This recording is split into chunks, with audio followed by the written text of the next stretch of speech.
Okay, so maybe we'll begin. It's my pleasure to welcome everyone to the second year of our series hosted by the International Center for Youth Gambling Problems and High-Risk Behaviors in collaboration with the National Council on Problem Gambling in the US.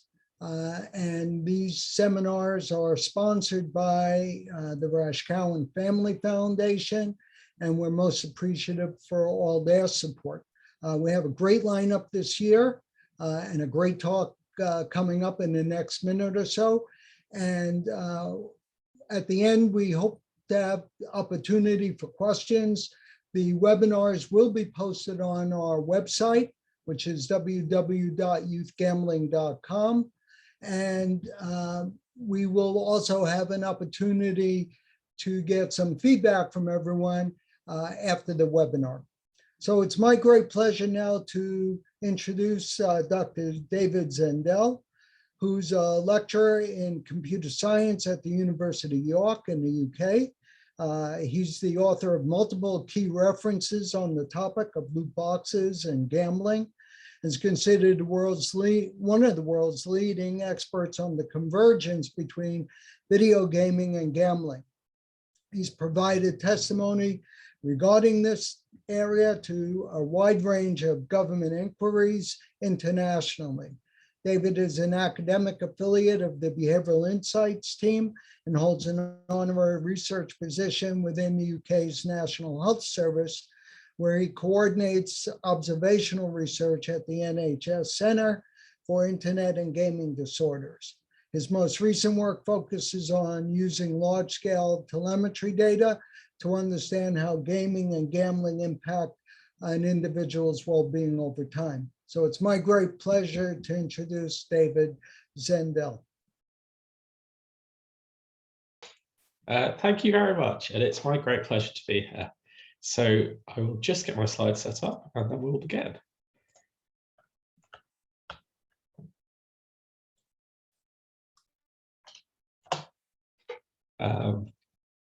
Is that working? We're good. Okay, so thank you very much for giving me the opportunity to present here on the topic of how video games and gambling are converging.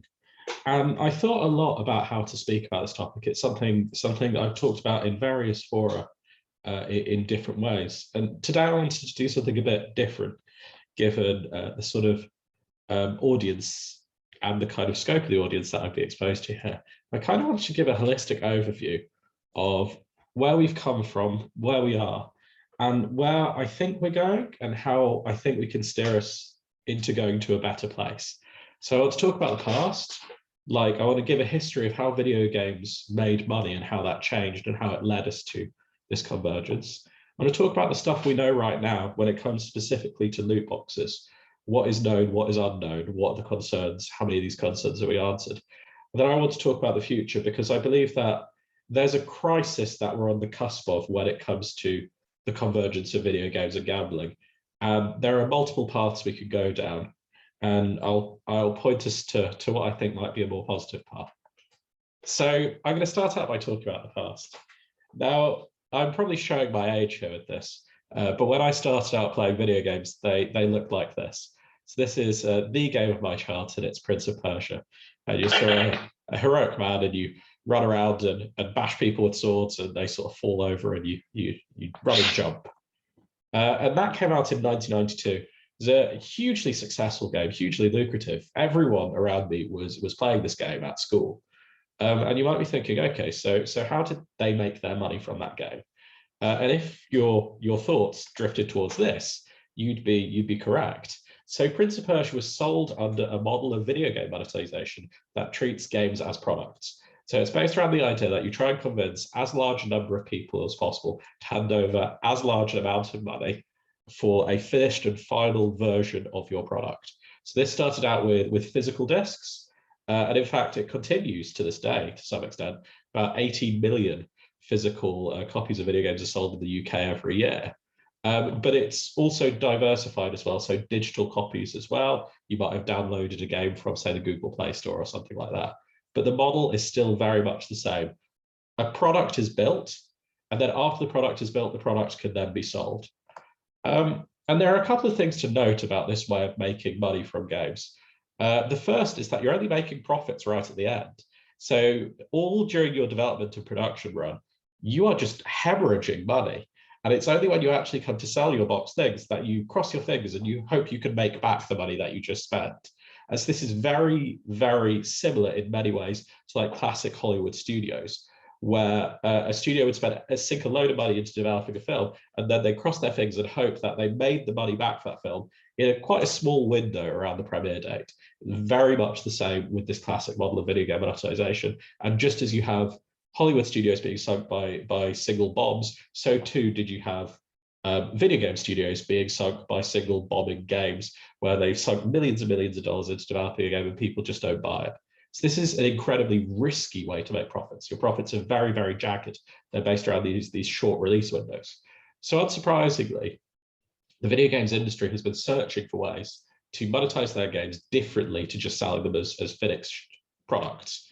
And they've come up with something that's a lot smoother in terms of revenue. Someone is at my door. Hold on a second. My wife is getting the door. So happens to the best of us. It's one of the challenges of home working. So the video games industry has been searching for a smoother way to make revenue for quite a while. And they found it by treating games not as finished and final products, which are sold, but as platforms for selling many products. So essentially, each game is a sales platform unto itself on which developers place products for sale. So this kind of started, certainly in Western markets, in around 2006, with something called Horse Armor in a game called Oblivion. Now, Oblivion was a very traditionally monetized game. It was a role-playing game set in a fantasy world. It was free roaming. You could be a wizard. You could be a sort of guy with a sword. You could run around hitting people with a sword or casting spells on them. There were lots of horses. You spent a lot of time riding around on horses. So the idea here was very much classic monetization. You'd handed over about £50, you'd got a copy of your game, and that was finished. But then the developers of the game said something unusual. They said, I know you've got this game, you're loving riding around on your horse. Wouldn't you like some special armor for your horse? Some armor for your horse that can't be found anywhere in the game. Well, this could be yours if you hand over about £2 to us. And at the time, it was hugely controversial. Like, people had already bought the game. Why would they spend £2 for just something inside the game? But they did spend the £2, and then they brought out more and more products to this game. So you could sort of buy an extra house for, a little bit of extra money or whatever. This was the birth of the game as a sales platform, at least in the West. And it just went from strength to strength. So in 2006, we had sort of Horse Armor.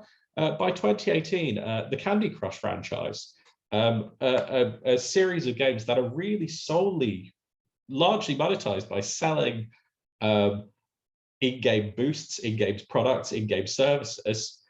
These games are making, it's estimated, more than $1.5 billion every year just from these microtransactions, this act of handing over some money for a small amount of in-game content. By the present day, even though direct industry data is very scarce here, so these estimates are always subject to some wide confidence bounds, a conservative estimate might be that about $100 billion a year are generated in revenue by the sales of just things in games, not even the games themselves. So it's obvious why this is so terrific if you're a video game developer, because it mitigates your risk, right? So there are really good rational reasons to build your games out this way. So earlier on, we had this kind of waterfall model where you're in enormous financial risk right up until sort of a window around the sales of your game, around the release of your game. Here, you are developing your game, and apart from an initial development step, from then onwards, you're fine. You just continually bring out new monetized products onto this sales platform. You continue distributing it. And basically, you don't retire your game for ages. You're just continually making smooth revenue from people who are constantly playing your game and constantly spending. So your sort of wheel of monetization just keeps turning and turning and turning and turning.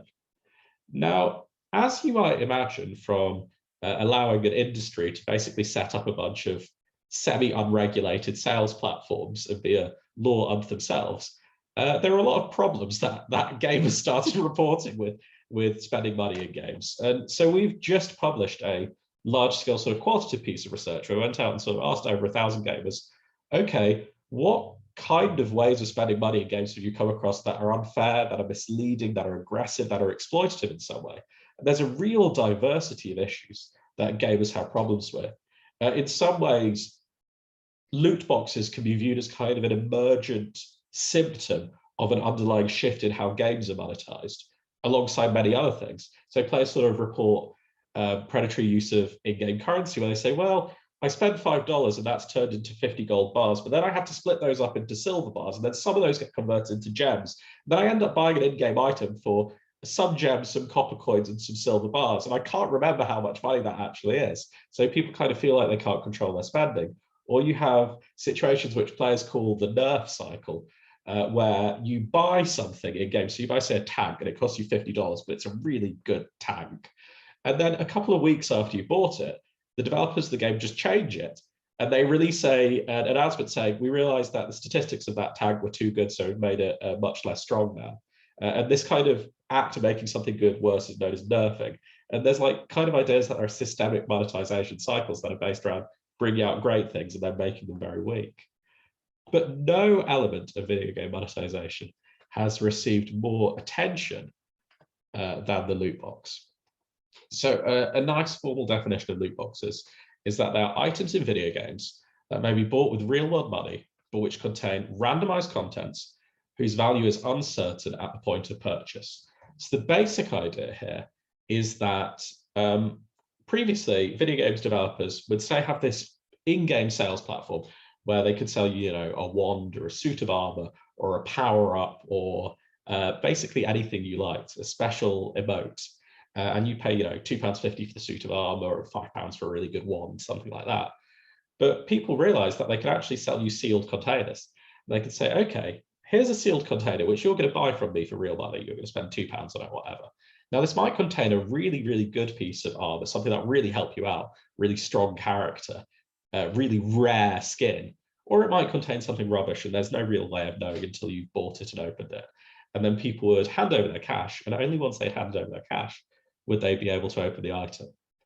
These things have taken off. So like we did a study of play sessions in desktop games. And we found that in about 2010, only 4.2% of play sessions in top desktop games took place in games that featured loot boxes. So your potential for exposure was quite low, 4.2%. By 2014, that had kind of skyrocketed. Most play sessions were taking place in games that were monetized via loot boxes, and that's kind of been gradually growing ever since. If you want a more worked example of a loot box, here's Marvel's Marvel's Contest of Champions. So this is a fighting game. The idea here is you fight using characters from your favorite Marvel franchises. So maybe you're Iron Man or you're Black Panther or something like that, and you're fighting someone else who is Thanos or whoever your favorite is.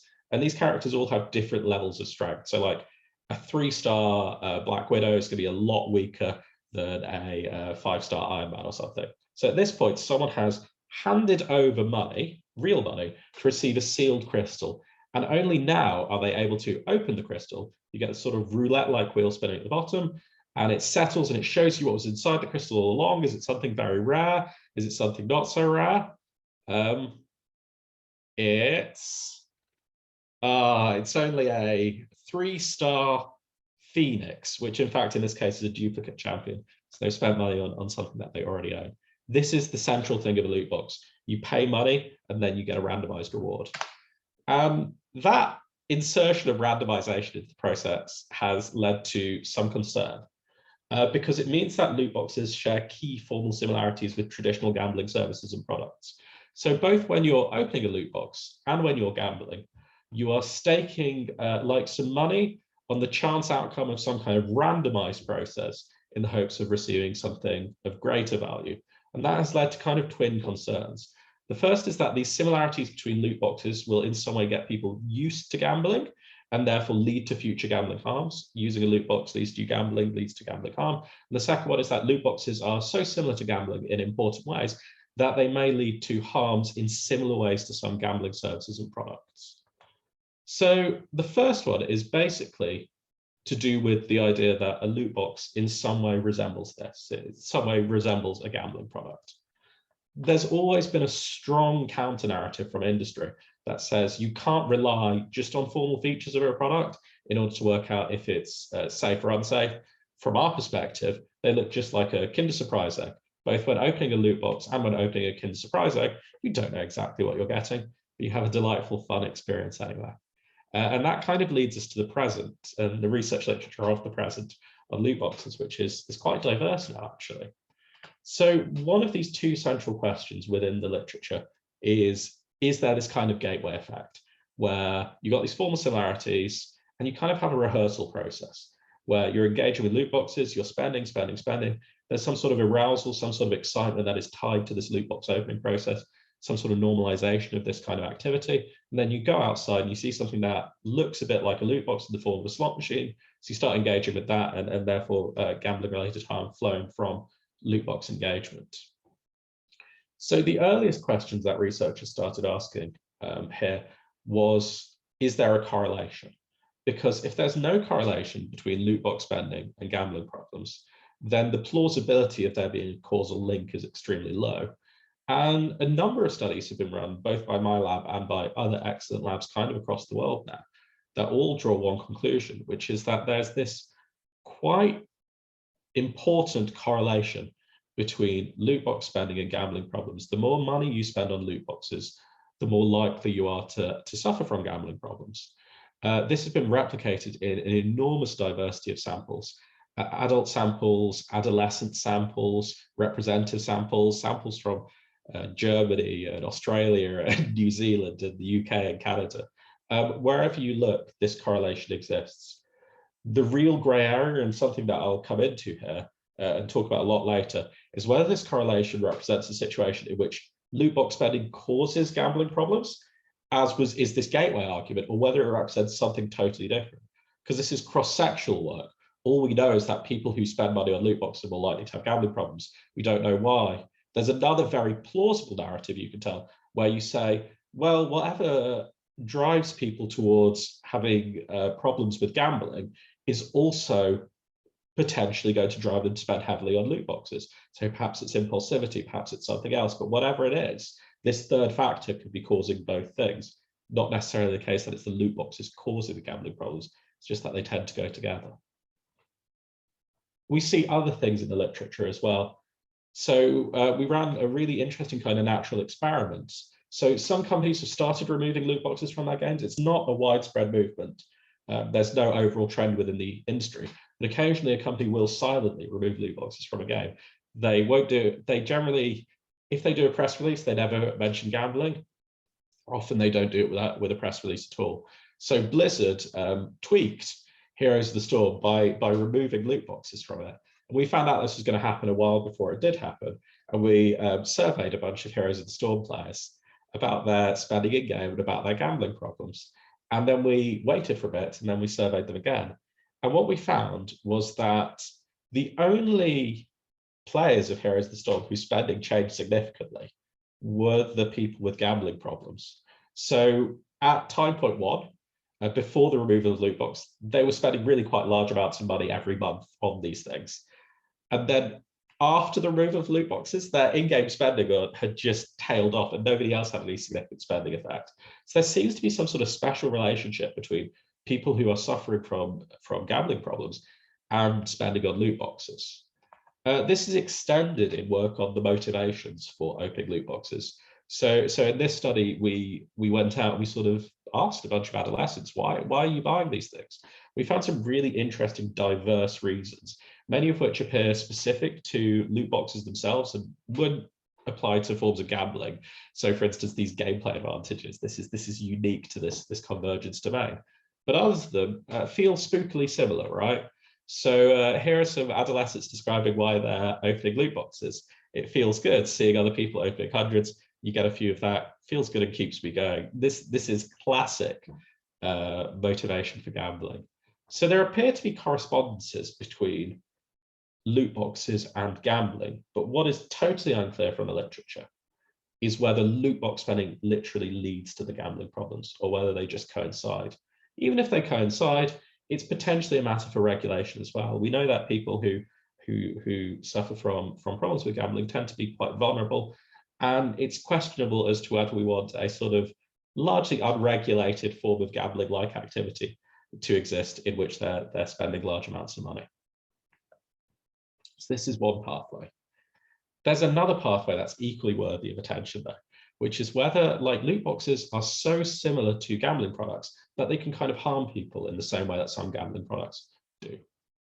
So the argument here is similarly, is very, very similar. It starts with the formal similarities, and those formal similarities mean that people might engage in similar ways. Maybe they're risking similar amounts of financial capital. Maybe they are employing similar behavioral biases in loot box spending as in gambling, which might lead to similar profiles of harm between these kind of things. Basically, loot boxes might be acting like a very, very strange form of gambling. And at the heart of this conversation about whether loot boxes are kind of a form of gambling is the idea of loss chasing. And that's probably because of loss chasing's primacy within the gambling literature. Now, you may or may not agree with this entirely, but it's hard to deny the idea that loss chasing is an important predictor of gambling problems and a common step in a pathway towards suffering from problems with gambling. And due to this, a huge debate has sprung up about whether loot box openers chase losses as well. So chasing losses is a phenomenon in which you increase your persistence at gambling and you increase your monetary risk in an effort to recoup money that you've lost. And this might be like between sessions chasing. So it might be like coming back another day to win money that has been lost to recoup it, or it might be within a session. So escalating the persistence, the frequency, the size of your bets when you start losing money. And in the UK, the Children's Commission has noted a phenomenon in which children continue to open packs. They're talking about FIFA packs in this case, a form of loot box. Children continue to open packs even when they're losing, akin to chasing losses. Now, the games industry has quite rightly pointed out that there is very little evidence of whether people engage with loot boxes in a similar way to gambling, and could quite plausibly say that there's no more evidence that people are chasing losses here than when they are opening Kinder eggs. So this is the kind of relationship we're talking about, where following a loss, you're more likely to persist, you're more likely to increase your stake, with the assumption that you are doing this in an attempt to recoup that loss. And I sort of, for a while in 2019, I traveled the world telling everyone that industry should share data so you could find out if this sort of thing was happening. So I sort of went to Parliament. I said, if industry needs to, if wants better headlines, they need to share data. And I sort of had headlines like this on CBC, researcher frustrated at lack of data, which my wife finds very amusing. And I sort of went around saying things like, I just don't have access to these data banks that the industry companies have. But if you did, you could very quickly sort of sew up a bunch of issues about risk here. And it was at this point that I came across a really interesting data resource. So loot boxes are regulated in different ways across the world. In the UK, they're not considered a form of gambling. In Canada, they're not considered a form of gambling. But in some countries they are. And in China, they fall under specific lottery regulations. Chinese lottery regulation is really interesting because it requires you to disclose a subset of your winners if you are running a lottery. So in order to comply with this, some video games distributors within China have published anonymized tickers of people opening loot boxes. So this is just a website that anyone can navigate to, and it has a constantly scrolling list of people opening loot boxes, an anonymized but stable user ID, what they're opening and what they found. So we've got this unique user ID. If you sat there and looked at the data for long enough, this is what you'd see. You'd see a user ID, you'd see when they opened it in terms of a second by second timestamp, see the loot box that they're opening and what they're getting. And the last one's really important because if you know what they're getting, you can kind of map it onto really popular secondary resale markets and work out how much financial loss or win they're making here. So like, the cost of opening here is about $2.70. So it's about 18 Chinese yuan, maybe slightly more in some cases. If you know that and you know roughly how much the thing is worth, you can find out roughly how much they're losing. So if they open this for $2.70-ish, they get something worth 10 cents. You'd say, well, they lost about $2.60 here. And then you can start to look at loss chasing, right? So you can start to imagine a person who is opening a loot box, getting something worth 40 cents. They've essentially lost $2.30 here. Getting something else worth 40 cents, again losing $2.30. Get something worth about 30 cents, again losing $2.40. And they persist in the face of these losses. And then you can imagine a compatriot of theirs who starts going down a similar path, but then suddenly they open a loot box and they get a Karambit Gamma Doppler knife, which, believe it or not, will sell for over $1,000 on a secondary resale market. So they stop. So that's like one way to operationalize loss chasing here, right? That's a plausible way to think loss chasing might look in loot box openings. And so we basically sat there for a year looking at this data, just monitoring it and taking it down as it came by. And we ended up building a mixed effects model over it, which attempted to predict whether an opening ended a loot box opening session, right? Based on the amount won or lost within that opening. We incorporated a random effect, so sessions and users can be greater or less than each other. So we ended up with 7.65 million openings from just over 1 million users. Now you can see from this graph in the middle of number of openings that many people had just like one session and just one opening. So I decided to just take the top 1%, because after all, loss chasing is a phenomenon that's supposed to happen to the most heavily involved people. So we ended up with 1.46 million openings. You'll notice that if you're just taking the top 1% of people, so this is only 11,000 people, you've got kind of a Pareto or a hyper Pareto concentration of spending here. Almost all of the spending is concentrated in a tiny percentage right at the top. And this is about 300,000 loot box opening sessions. And what we found was this. So I presented the whole model here, but really the important bit is this loss variable.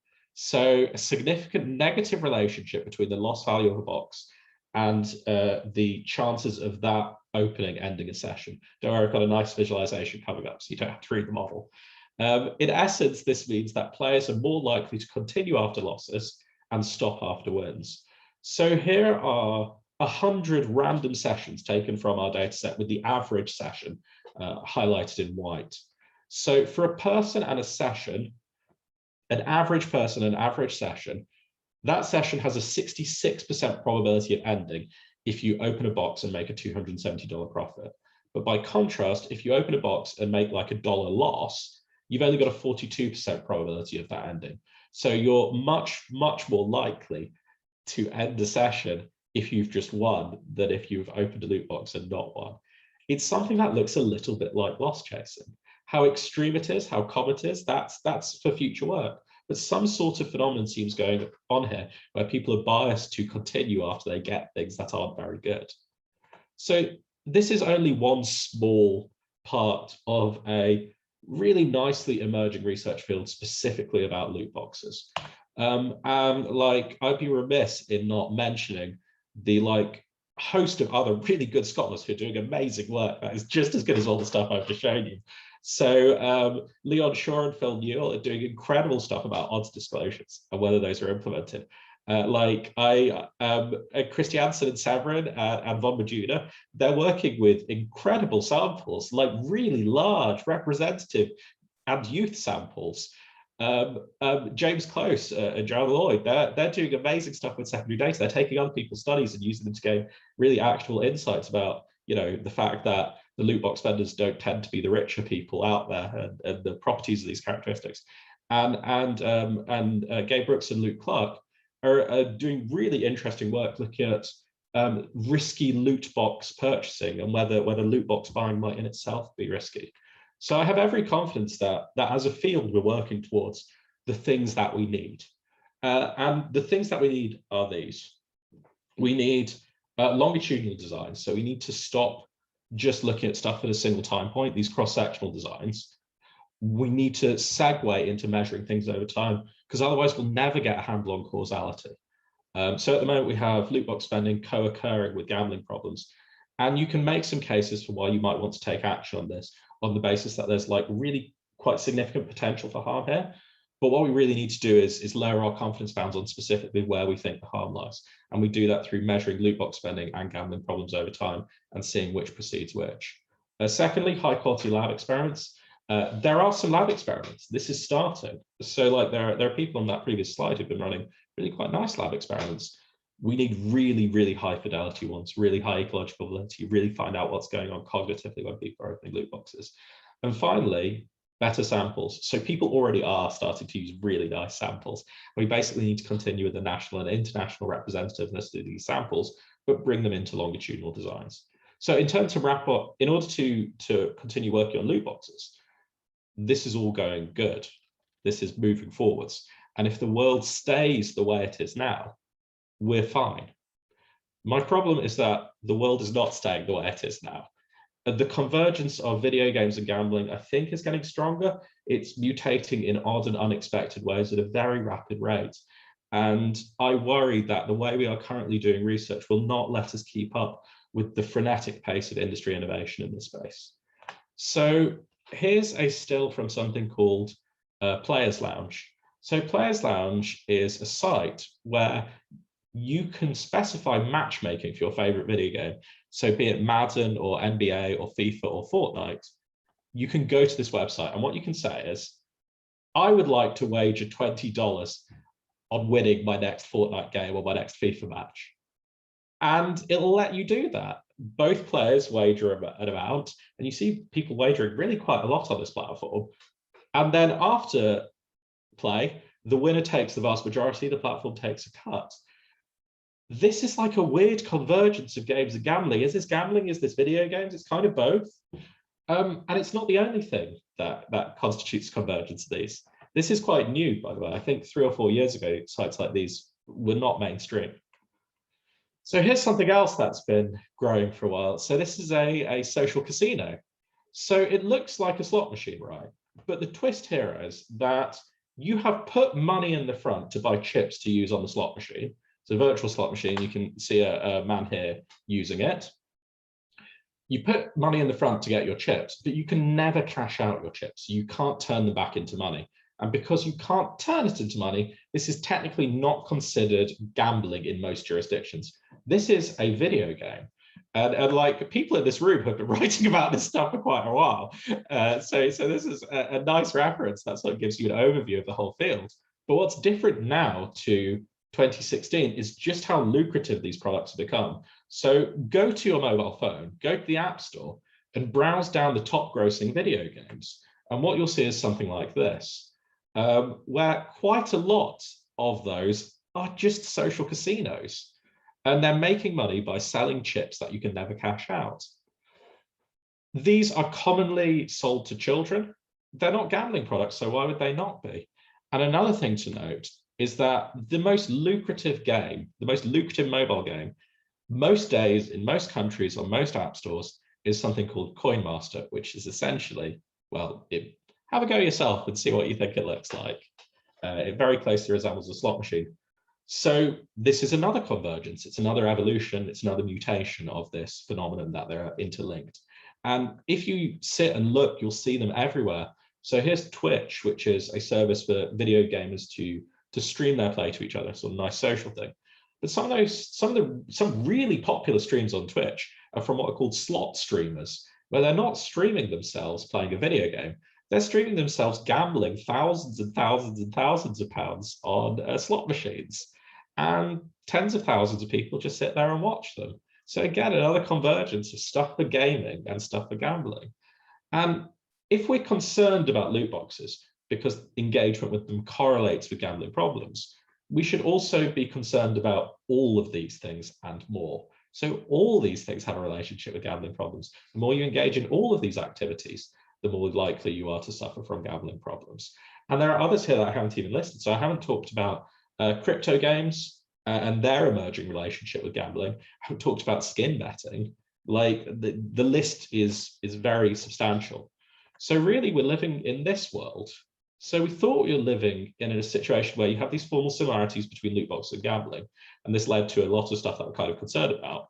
But actually, it turns out that we're living in a world where there are a bunch of things that look a bit like gambling. And we have to worry about whether these might normalize or provide gateways. We also have to worry for many of these things, whether they might provoke harm in similar ways to traditional gambling services and products.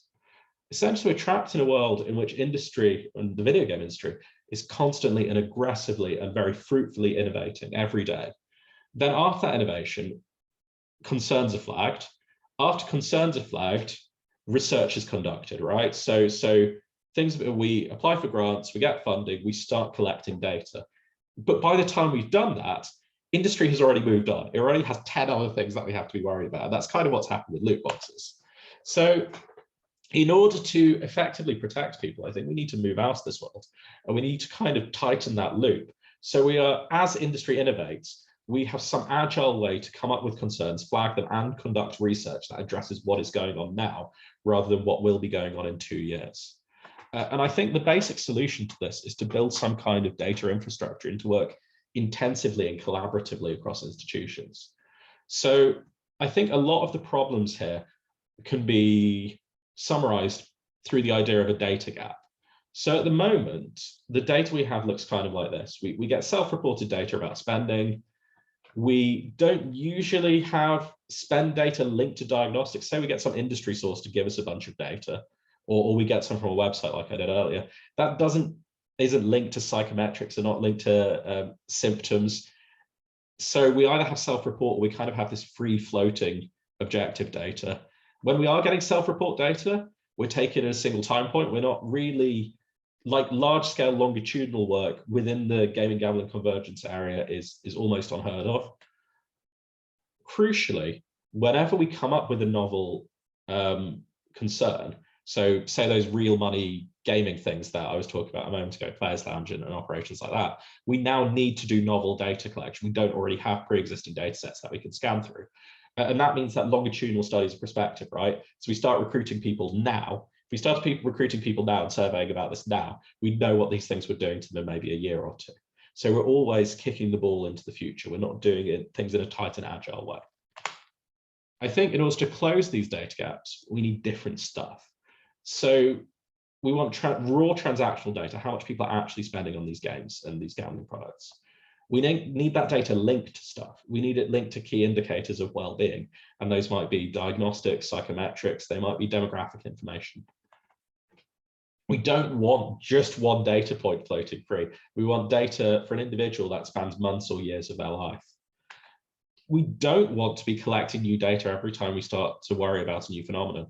We want accessible data banks for analyzing new phenomenon without necessitating novel, bespoke, prospective data collection.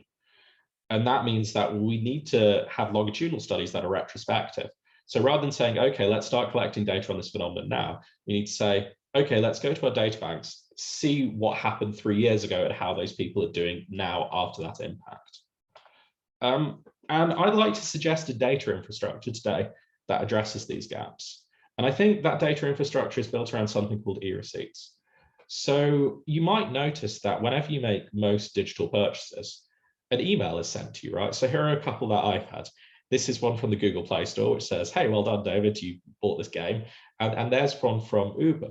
This is a really common thing to happen. And if you are buying products in games, if you're making gambling transactions for online gambling, you will have records of this in your inbox. Commercial solutions exist which take this data from people and use it and sell it to advertisers and things like that. It's never been used really in academia, but I believe it can, and I believe it can provide the kind of data resource that can really help us spot problems with emerging forms of gambling and this gaming gambling convergence thing before they become serious. So I'm currently running a pilot program for something we call the Financial Wellbeing Tracker. I want to highlight this because I want to be as collaborative and broad as possible. I have some slides on that in a moment. So essentially what we're trying to build out is a mobile app which allows users to self-report their well-being via microsurveys. So imagine an app that sits on your phone. Little posts pop down from the top and say, how are you feeling today? Tiny, tiny, tiny little surveys, but granular longitudinal measures of well-being. But at the same time, it retrospectively takes a user's complete transaction history from these e-receipts that are just passively existing in inboxes. It'll allow people to visualize connections between their spending and their well-being, which is very useful for people to make informed decisions. But crucially for research purposes, this kind of e-receipt data can be delivered through remote telemetry back to researchers passively, which will allow us to understand connections between well-being and any kinds of spending. So I kind of wonder if the answers to this problem with data and the agility of the industry and the sluggishness of us as researchers it might lie in this kind of secondary data collection. So I feel that if we had really good infrastructure for the collection of this, we could very quickly be addressing questions like, does loot box spending lead to financial detriment and low well-being? We could very quickly be answering, does loot box spending lead to gambling? Because you'd have a complete time series for the last 5-10 years of how much people are spending on loot boxes and how much they're spending on gambling. You could just extrapolate it from that rather than having to prospectively gather this data into the future. You could address other questions like, social casinos, do they lead to gambling problems?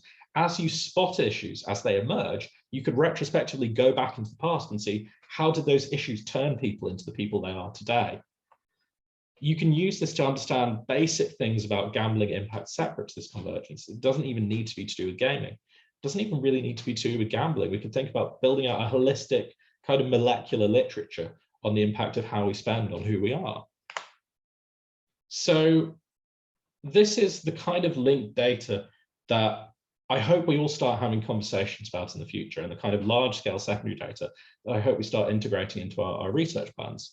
I think this kind of raw record of behavior available in a crowdsourceable manner on a large scale will allow us to build a really specific science of how gaming and gambling interact, where we can look at specific products and the specific impacts of those with ultimate ecological validity. Because we're not asking people to report anything anymore. We're taking the raw ground truth of how the world is. So I'm right at the beginning of doing this kind of work. I have a very small pilot project, which we're desperately hoping works. If you would like to support it, learn more about it, get involved with it, help out with it, please just drop me an email. I'm extremely collaborative and quite open. And these are my details.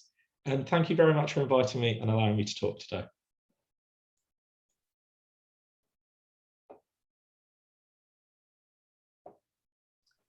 Well, thank you very much, David, for that very concise and informative presentation.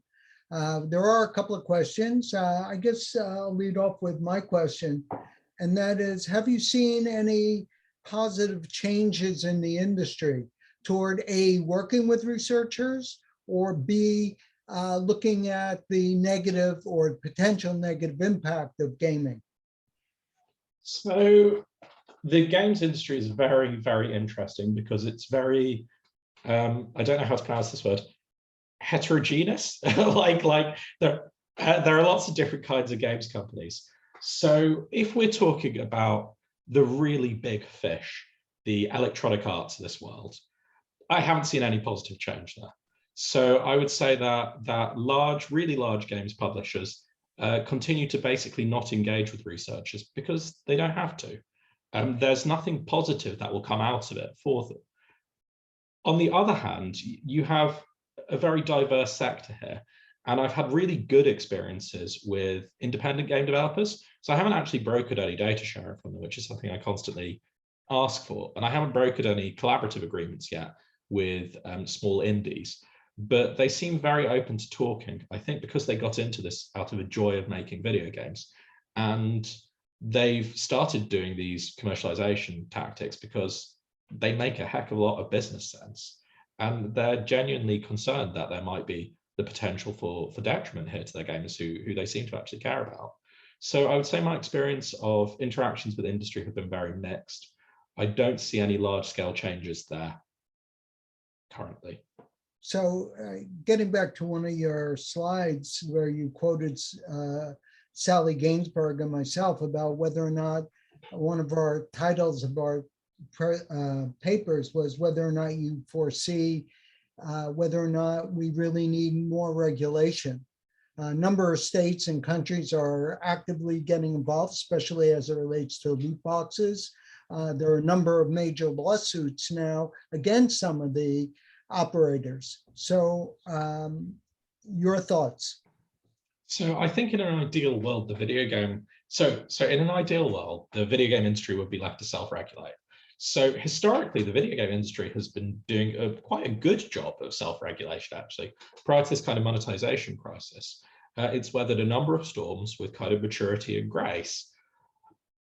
It's really dynamic, it's really creative. I play huge numbers of games myself, and I wouldn't like to see expression stifled within the arena. But, which you might see coming, like that's not the whole story of the world. Like large video games companies have not engaged with this debate, have not considered properly that might be the potential for detriment in their products and in how they sell to people. And there's no evidence that large video games companies who've been called in very publicly to inquiries or lawsuits have meaningfully shared data on the phenomena that have caused them to be called into those things with independent researchers. So under that situation in which industry partners are basically refusing to engage with research, the gray area that we exist in here, where we think there might be potential for harm, but we kind of don't have the data to get any closer than that, means that some sort of external regulation has to be brought in. I think the only way to avoid this is for industry to share data. So at the moment, if you think about it, our confidence bounds on what the harm is are incredibly wide. So like maybe it's a situation in which loot boxes are kind of reinforcing, normalizing, preparing people to spend money on gambling, leading to gambling problems. Literally this product that is almost unregulated, very widely played by children, leading to gambling harms. Maybe that's one world. Maybe there's another world in which it's simply people who tend to spend a lot of money on gambling also tend to spend lots and lots of money on loot boxes because they're appealing in similar ways, but it's not that you've got temporal precedence. There's no causality here. It's a third factor causing both things. And that's a very different argument about harm, but without industry data, you can't narrow these bounds. So you have to come in from outside and regulate. There are quite a few questions now coming through, but I'm not sure we'll be able to get to all of them, but you'll be able to see some of the questions later on. But one question is there any information about the relationship between individuals who use or engage with this gambling-like behavior in games and who access gambling or gaming counseling services? Not that I know of, I'm afraid. Okay. Another question is, I really like the new chasing data on CSGO. Did you also look at the cumulative losses in this study, as well as the immediately previous loss or / gain outcomes? No, but whoever said that, I'd be interested to work on it together. Like, it was a really cool data source, and we did the first analysis that sprang to our minds. But the nice thing about secondary data like this, I think, is that the possibilities are really quite extensive. It's very big and granular. So if whoever said that, if you send me an email afterwards, I'd love to have a conversation. And even I'm just happy to actually just share the raw data with you if you want to.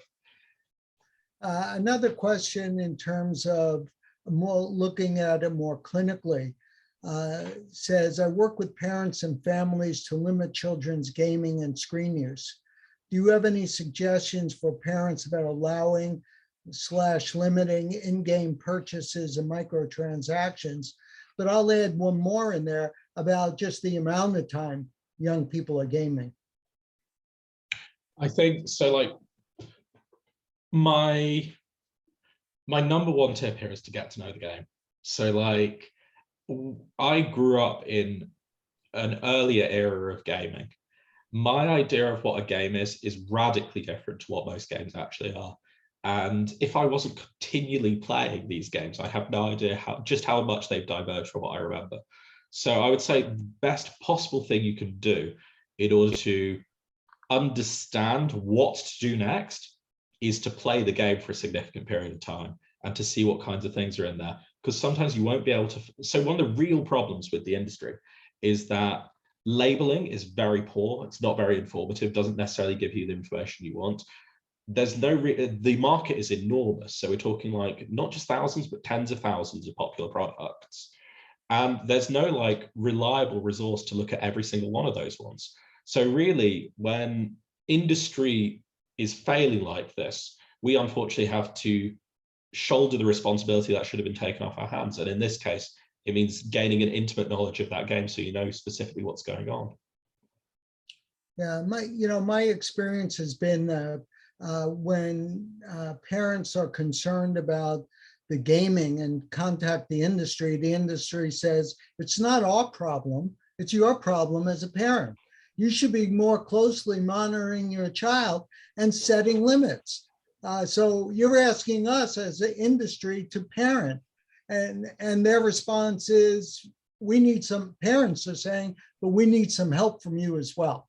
And an article that Mark Griffiths and I wrote said, why don't we try using some of the gambling literature and research in terms of trying to get the industry and parents to really set and maintain those limits.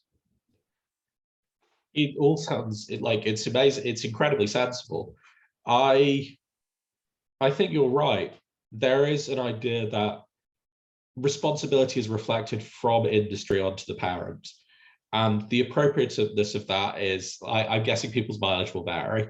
The practicality of it is that a large burden falls on you as a parent to understand the products that your children are playing, what like monetary engagement with that product is, and also what investment in terms of your time resource in that project, that game actually means, because it'll mean very different things in very different games. Like if your child is spending 8 hours a day playing on a virtual slot machine, that might be slightly different to if they're playing Roblox with their friends. I have another comment says, great talk. I really like the idea of the app method of tracking user spending data for research. I'm wondering if the current progress of this, what the current progress of your research is. And that's a very good question. So we're running a pilot. So like our initial tranche of funding for the pilot concludes in March. So by March, if you're not hearing what we've done, we haven't done anything. Okay. It's going well so far. It's going well so far, but it's technically extremely challenging. So it's, the user experience should be very nice. It should be very, very pleasant to interact with from a user's perspective. From the perspective of a developer, there are non-trivial barriers to overcome, but so far we're overcoming them. Excellent. Hopefully, it kind of leads into the next question, and that is, have you considered using or collaborating with existing app companies or financial institutions to collect this kind of data? Yeah, so I have considered, so like that's also a really interesting question.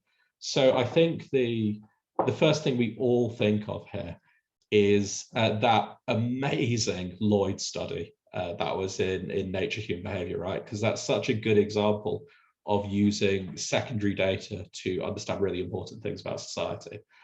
And I am talking to other similar companies, and I would love to do something like that myself. In addition to this, there are large commercial companies that just collect the e-receipt data and will sell it to advertisers. Their budgets, the amount you charge an advertiser for that data is slightly out of the pocket of your average researcher, or often what a research council will pay for. I think the thing that appeals to me, so like these things are really appealing and I would love people to do them. And I am attempting to do them myself. The thing that particularly appeals to me about having an app or a website or something where people can go and do a survey and it'll take their transaction history is the idea that we're becoming self-sufficient.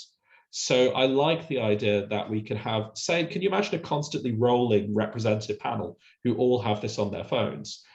Then if you wanted to analyze any question at all, you wouldn't have to go to an outside source. You wouldn't have to broker a data sharing agreement with a bank. You wouldn't have to pay tens of thousands of dollars a month to an e-receipt provider. You could just look at it. It's like a mega version of the sort of panels that we sort of keep rolling at the moment, but with a twist. Great. Well, David, I want to thank you again for your excellent presentation, for your outstanding work and contributions to the field. We look forward to reading more of your work and talking to you at hopefully live conferences where we can all attend.